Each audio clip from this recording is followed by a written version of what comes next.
यहां पर मारियोपोल की जो स्थिति हम देख रहे हैं, कई जगहों पर आमने सामने की या तो लड़ाई चल रही है यूक्रेन के साथ, या फिर वहां पर स्थिति कुछ ऐसी है कि रूस ने अपना कब्जा कर लिया है। मारियोपोल में लंबी कतार देखी जा रही है। वो रूस जिस पर अब ये भी इल्जाम लगने लग गए थे कि वो रिहायशी इलाकों को निशाना बना रहा है, जहां पर लोग छुपे हुए हैं, शरण लिया हुआ है, उस पूरे इमारत में बम धमाके हो रहे हैं, उन सब के बीच रूस ये दावा कर रहा है कि ये जो लाइन आप देख रहे हैं, इनको खाना कोई दे रहा है तो वो रूस दे रहा है। देखिए, दोनों तरफ के जो क्लेम्स और काउंटर क्लेम्स है अर्पिता, उसको समझना होगा। मारियोपोल ईस्टर्न यूक्रेन में पड़ता है, रूस से यानी कि डॉनबास रीजन में है और रूस के काफी करीब है। अगर बॉर्डर के इलाकों को देखें तो अगर इवैक्यूएशन की बात कर रहे हैं तो दोनों कह रहे हैं कि इस तरफ से भी हो रहा है, उस तरफ से भी हो रहा है।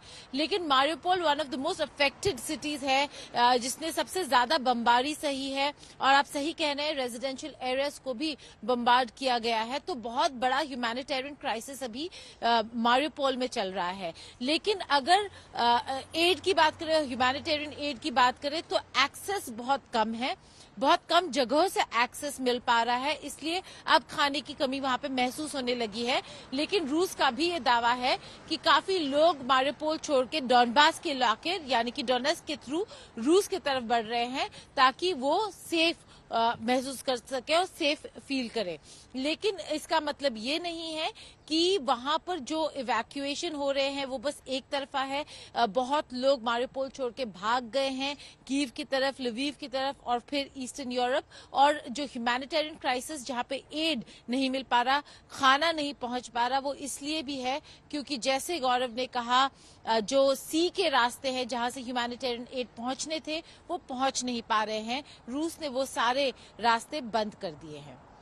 ठीक है गीता, रही जरा साथ। गौरव भी हमारे साथ मौजूद हैं। और गौरव, पोलैंड में अब से थोड़ी देर में ही जो बाइडेन पहुंचने वाले हैं, किस तरीके की आगे की रणनीति हो सकती है? उनके वहां पहुंचने से क्या असर आप देखते हैं? देखिए, महत्वपूर्ण दौरा तो है ये राष्ट्रपति जो बाइडेन का।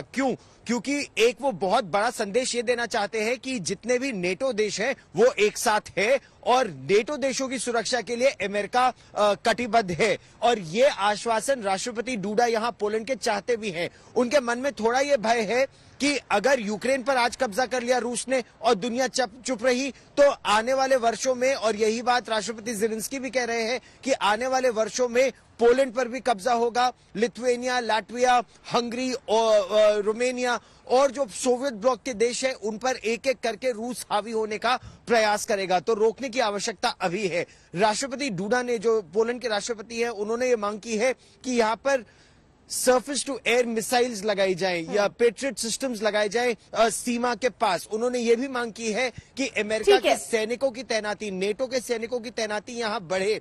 4 बैटल ग्रुप्स यहाँ। ठीक है। और देखिए, पोलैंड लगातार ये बात कहता रहा कि उनके यहाँ जो हथियार हैं वो और रखे जाएं अपनी सुरक्षा के लिए। पोलैंड, क्योंकि कह रहा है सबसे ज्यादा अगर खतरा किसी को है तो वो पोलैंड भी महसूस कर रहा है और नाखुश भी दिख रहा था। ऐसे में जो बाइडेन पहुंचे हैं तो जाहिर तौर पर इसको लेकर भी चर्चा होगी।